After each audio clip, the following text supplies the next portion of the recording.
ang Bombo Radio Philippines. Fully digitalized. Numero 1 sa balita, komentaryo, drama at serbisyo publiko.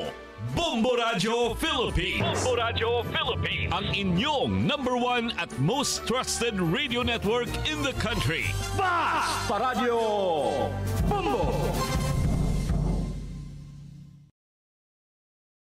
Labay sa lasing kontak na sa hapon.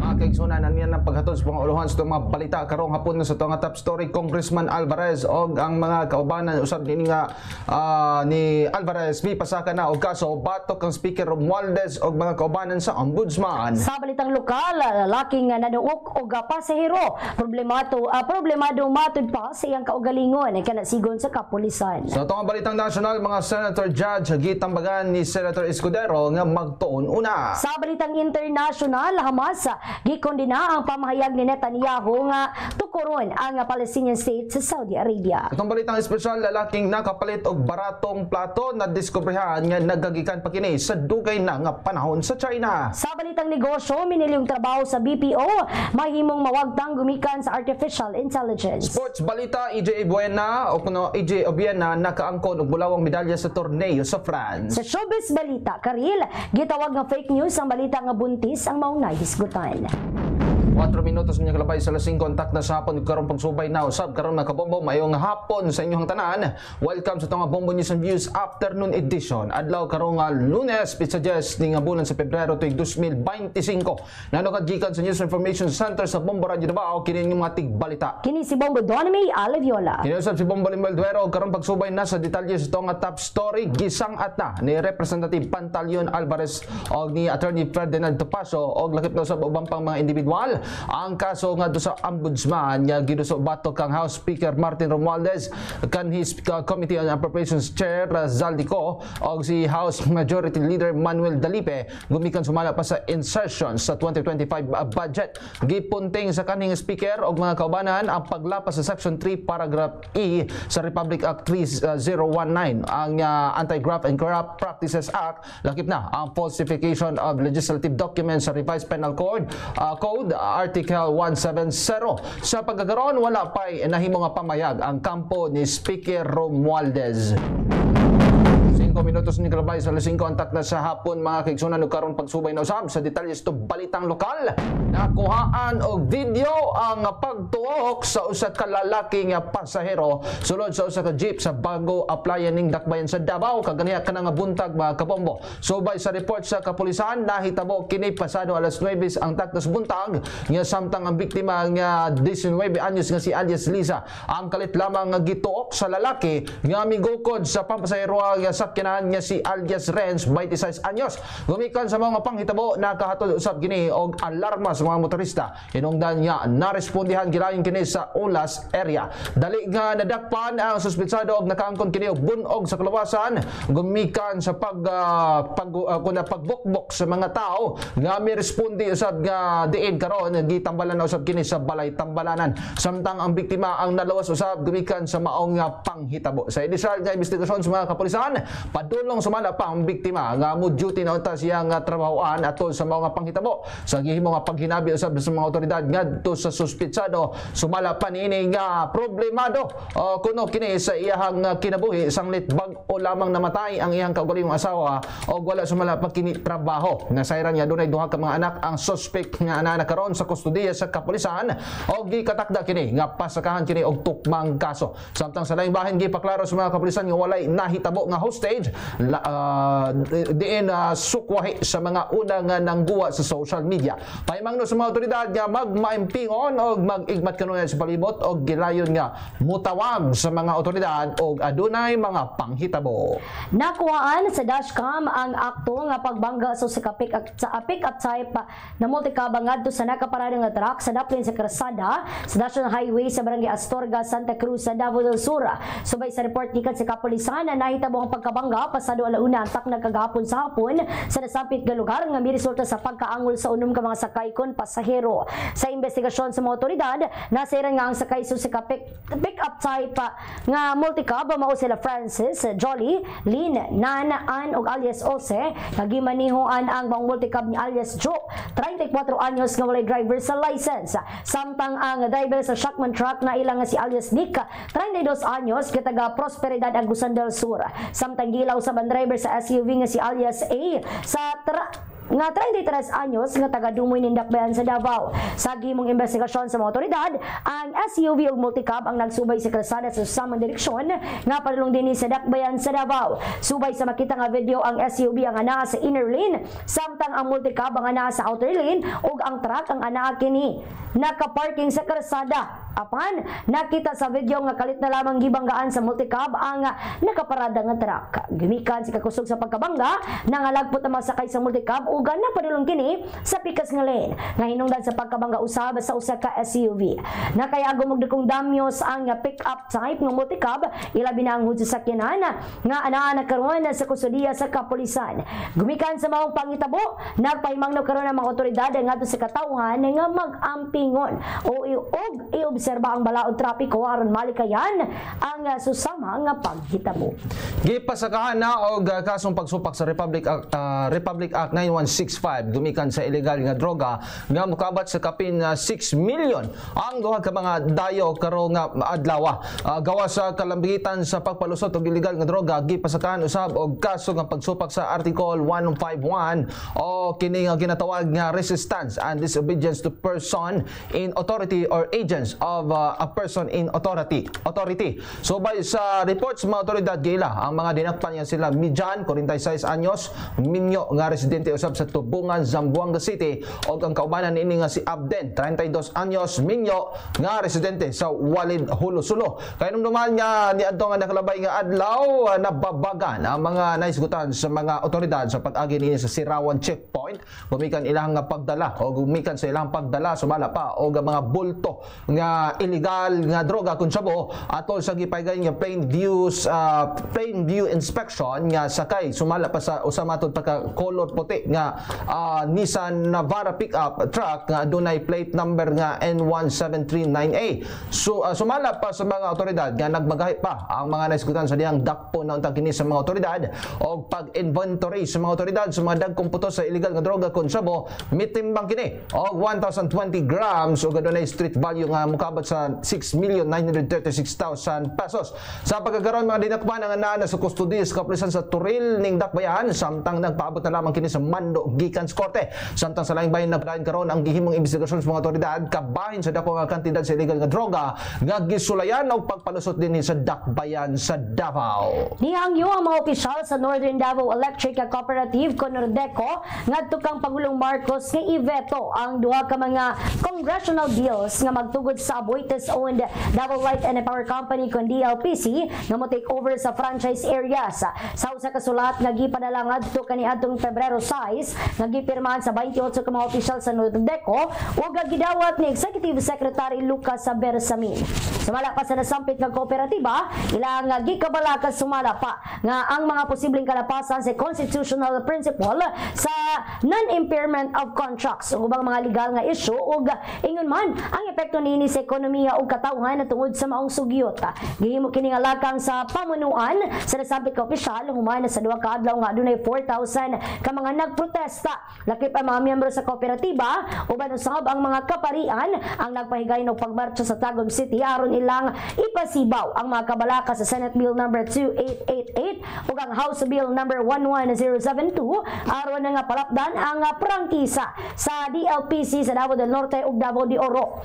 Sumala pa sa acting General Manager Elvera Alangog sa Nordeco nga si Pangulong Marcos ang miveto sa susamang sugyot kaniadtong 2022 ug naglaom kini nga ang Pangulo ang muhimo usab og susamang lakang karong panahona. Giyatagan usab og pagtagad sa nasampit nga kooperatiba nga kung kini ang maaprubahan, mabutang sa alanganin sumala pa ang trabaho sa 800 ka mga trabahante nga sagad kanina nagtrabaho sulod sa pipila na kadekada. Sumala pa ni Ryan Tigaw, ang Vice President sa United Daneco Employees Welfare Association, nga walay garantiya sumala pa nga sila ang ipadayon sa DLPC sa ilang pagtrabaho kung mo take over na kini sa Nordeco. Samtang sabay usab niya Fermin Adilion ang labaw sa DLPC Reputation Enhancement Department nga ang kumpanya mapasalamaton sa very grateful og giila ang paglambo sa mga sugyot ni karon ana sa third reading sa Senate ug nagulat na lamang sila sa desisyon sa Pangulo. Midumili usab kini sa pagkomento sa mga kabalaka sa nasampit nga kooperatiba. 12 minutos ang nakalabay sa alas 5 kontak na sa hapon mga kaigsunan o karon pagsubay na usab sa tuang balitang nasyonal giauhag ni Senate President Francis Cheese Escudero ang mga kaubanan nini sa Senado hilabi na ang dili mga abogado pagkatun-an kung ilahang himuon sa gayong mahimong judge sa impeachment trial ni Vice President Sara Duterte. Gisultihan usab nini mga nasutan nga likayang magsulti og pabor o kontra kang VP Duterte gumikan kay mamahimong ipa-inhibit sila sa matag pikas kabahin. Kung siya o mga miyembro sa Senado ng abogado ang nagtuon, walay mawala o magtuon ang tanan. Abogado man o dili, gumikan kay sila. Ang maong mga abogado ang dugay na usab wala nag-appear sa korte. Higinang na usab nilang mag-review o magtuon gumikan kay dili komedya ang naisgutang nga trabaho isip impeachment court, impeachment judges. Labi na sa kabahin ini nga mag-preside sa impeachment court. Gumikan sa Hunyo 2 mobalik ang session sa Senado ang kunhan ayon nila ang pagbalik kining pagbalik sa mga rules sa impeachment court dugan sa pagpahimo og mga gamito nga toga sa senador og witness stand. Mayorya sa mga Pinoy ang nagkanayong mas maayo ang kalidad sa ilang kinabuhi sa pagkakaroon kung itandi sa nakalabay nga tuig. Sa pre-election survey sa Strata Base o social weather stations, migawas nga 32% ako na gainers sa mga Pilipino ang nagsulti nga mas adunay kalidad nga kinabuhi ang ilang namatikdan. Samtang 25% ang nagkanayong misamot kini kalisod. Samtang ana sa 43% ang nagkanayong walay na bag-o kung ikumpara sa usa ka tuig na ang nakalabay. Pinakataas ka gainer score sa Luzon nga anaa sa plus 13 o gisundan sa Metro Manila sa high plus 9 na sa Visayas sa high plus 2 o Mindanao sa fair.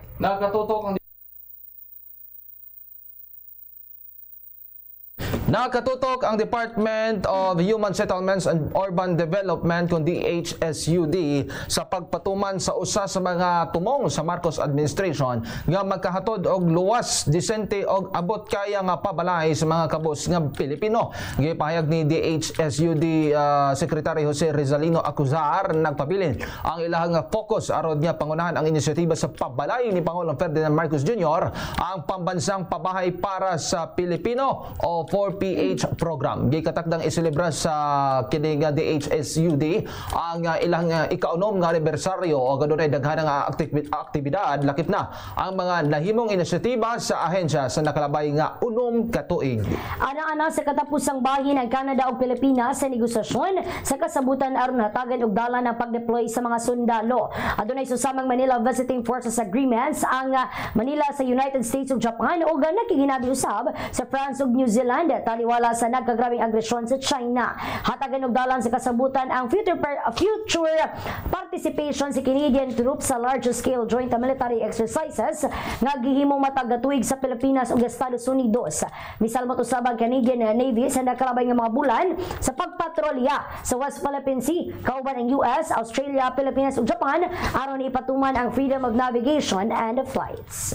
Oras itong Sibianan, 16 minutos na nakalabay sa alas 5 ang tak na sa hapon mga kabombo og karon pagsubay na usab sa detalyes tong balitang international gikondena sa grupong Hamas ang nahimong pamahayag ni Israeli Prime Minister Benjamin Netanyahu nga angay mugnaon ang Palestinian state sa Saudi Arabia. Matud pa sa militant group nga Hamas nga ang naisgutang pamahayag ang dili maayo nga pagtagad sa Saudi Arabia og mga Palestino. Gidayag kun nagidayag usab nila ang Saudi Arabia gumikan sa pagkondena sa naisgutang pamahayag. ginawagan karon ang Hamas sa panagiusa sa Arab nations nga kontrahon ang si bisan unsang bisan unsang makadaot nga pamahayag. Nabalaka sa United Nations Humanitarian Chief Tom Fletcher nga magbatunog negatibong resulta sa higayong higpit nga maguba ang ceasefire deal tali sa Hamas ug Israel. Gipahayag pa niini nga wala pa hingpitnahan ay ang kondisyon sa Gaza ug daghan sa katawhan ang nagutman. Subay silang pagbanabana adunay labaw pa sa 10,000 katawo ang namatay sa Gaza gumikan sa gutom. Kainamduman nga kaniadtong milabay nga bulan gipatuman ang ceasefire ug ubay-ubay usab sa mga bihag ang gibuhian sa Hamas samtang pipila ka libong Palestinian inmates ang gibuhian usab sa Israel. Gidipinsahan ni US President Donald Trump ang bilyonaryong si Elon Musk. Gipahayag dinhi adunay maanindot nga trabaho si Musk ug walay nakuha ni kini sa iyahang nga trabaho sa White House. Gimaduan ni Trump si Musk nga kunhuran ang mga gastos sa gobyerno pinagi sa pagpamuno niini sa Department of Government Efficiency kun doge nga dili usab opisyal nga departamento sa US. Pipila sa mga lakang nila mao ang pag-take over sa secure system sa Treasury Department. Nagreklamo sa korte ang pipila ka mga kritiko ni Trump aron niya babagan ang lakang nga gihimo ni Musk. Oras ito ang Sibianan sa Bombo Radio, 18 minutos na nakalabay sa alas 5 ang takna sa hapon mga kabombo o karon nga pagsubay na usab sa detalye sa itong balitang espesyal nakadala o dalang sa ang personal plate ang usa ka thrift shopper sa Illinois, USA nga adunay mobalor nga libo ka dolyar apan napalit kini niya sa kantidad nga $4.99 o halos mukabat lamang sa 280 pesos sa usay ka second-hand store. Ang swerte nga lalaki nga si John Carcerano ang usa ka veteranong antique hunter nga adugay nang namalit sa mga second-hand stores. Samtang namili kini namatikdan niini ang nakatago nga platos hilam sa mao nga moderno nga plato. Ginamit ang Google Lens gikuhaan niini og litrato ang plato og nasayran nga dili pa lamang dugay. Adunay susamang plato ang nabaligya o kuna nabaligya usab sa kantidad nga $4,400 o musobra sa 250,000 pesos. Wala kini nagduwa-duwa nga paliton kini niya og human nagi-pa-appraise sa mga eksperto sa Sotheby's og uban pang auction houses. Nakumpirma nga ang nakuha niini usa ka talagsaong Chinese export armorial plotter gikan pa niadto nga 1775 sa panahon sa Qing Dynasty. Gawas sa pagka-antique gawas usab nga halos perpekto pa ang kondisyon sa plato gumikan kay wala kini gasgas o timailhan sa paggamit. Gumikan ini gibada-bada niya na sa $4,000 hangtod $6,000 ang balor niini sa maong nahisgutan nga plato. Samtang sa balitang negosyo, nabutang sa kakuyaw nga mawala ang libuhan ka mga trabaho sa business process at sourcing kun BPO sa nasod gumikan sa artificial intelligence, gumikan sa kulang sa infrastructure alang niini. Matod pa sa policy note on artificial intelligence gipagawas sa National Economic and Development Authority kun NEDA adunay mokabat sa 14 million nga trabaho ang nawala sa ingon mawala sa tibuok kalibutan pag-abot sa tuig 2028. Makamugna man og 69 na million nga bagong trabaho gumikan sa AI apan matanggal usab ang 83 million nga trabaho sa Pilipinas. 1.44 million ang nagatrabaho sa BPO industry ug sa higayong automated na sa AI ang customer service makuha ng trabaho sa mga contact center sa tibuok kalibutan. Bili sa piso batok sa langyaw nga salapi. US dollar 58 pesos and 3 centavos. Hong Kong dollar 7 pesos and 44 centavos. Singaporean dollar 42 pesos and 83 centavos. Saudi Arabian rial 15 pesos and 46 centavos. Samtang sa tuang euro 59 pesos and 70 centavos. 21 minutos na nakalabay sa alas 5 antak na sa hapon mga kabombo og karon mga kigsunan ato ng sayron usab ang mga detalye sa balitang sports. Mi patigbabaw si Pinoy Paul Volter EJ Obiena sa Metz Mosul Athletor sa France. Kini ang unang gold medal nga nakuha ni Obiena sa pagsulod sa 2025. Kay nung duman nga ni adto nga milabay nga semana nakaangkon usab kini og silver medal sa jump meeting cup boss sa 2025 sa Naso Germany. Nakuha ni Obiena ang 5.70 meters clearance batok sa lain pang 7 ka mga atleta. Gisulayan sa world number 4 ang 5.85 meters jump apan wala kini nagmalampuson sa tanang attempts. Ang iyahang palira 70 meters ang makonsidera ni ini nga season best aron niya maanggon ang unang bulawang medalya karong nga tuiga. Nagtabla usab ang Dutch pole vaulter nga si Menno Bloon apan napakyas kini sa tiebreaker. Okay, numduman nga kining hinungdan usab sumala pa nga nahimo kining ikadua. Ana usab sa ikatulong nga pwesto sa naisgutang nga torneo si Christopher Nelson sa USA nga naka-clear sumala pa og 5.60 meters. Karong duman pipila ka mga bulang nagpahulay si Obiena pagkahuman sa mao nga Paris Olympics lumikan sa naangkon ini nga injury. Sa showbiz balita, gitawag nga fake news sa TV host si Karil ang mga migawas nga balita nga kini ang buntis. Gipahayaga pa niini nga kini na ang ikatulong higayon nga naalaan kini nga buntis. Dugang pa niini nagtuo kini nga dili epektibo ang sayo nga pagbalibad hinungdan gipagawas ini nga mugawas ang kamatuoran. Nanawagan na lamang kini sa mga fans ug publiko nga dili basta motuo sa mga nakuang balita ug angay pakigbatukan ang sayop nga impormasyon.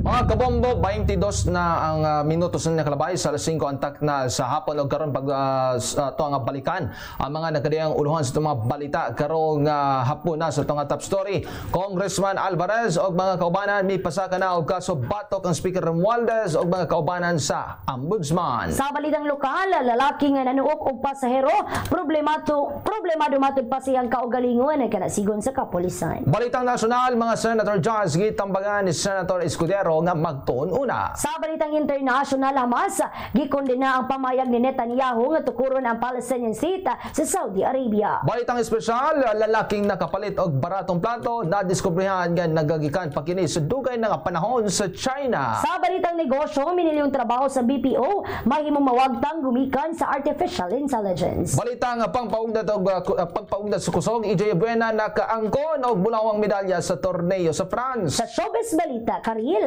gitawag nga fake news ang balita nga buntis ang maong individual.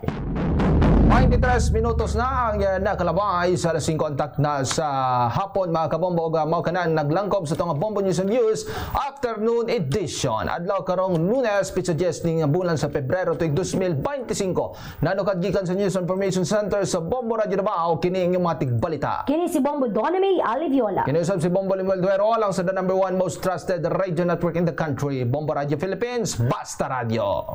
Bombo!